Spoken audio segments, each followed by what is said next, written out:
ব্রাজিলের president Lula দা সিলভাকে চোর বলে মন্তব্য করেছেন আর্জেন্টিনার প্রেসিডেন্ট হাভিয়ের মিলেই।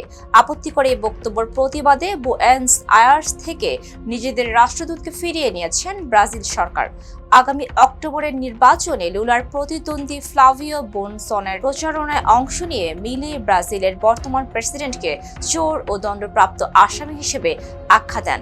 তার দাবি, কেবল ফ্লাভিওই পারেন লুলাকে থামাতে।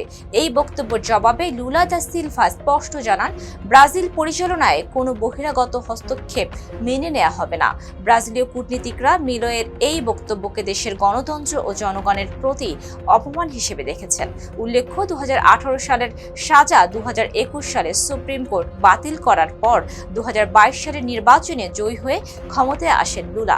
শীর্ষ দুই নেতার উত্তপ্ত বাকযুদ্ধ ও কূটনৈতিক পদক্ষেপের ফলে প্রতিবেশী দুই দেশের রাজনৈতিক সম্পর্কে নতুন করে উত্তেজনা তৈরি হয়েছে।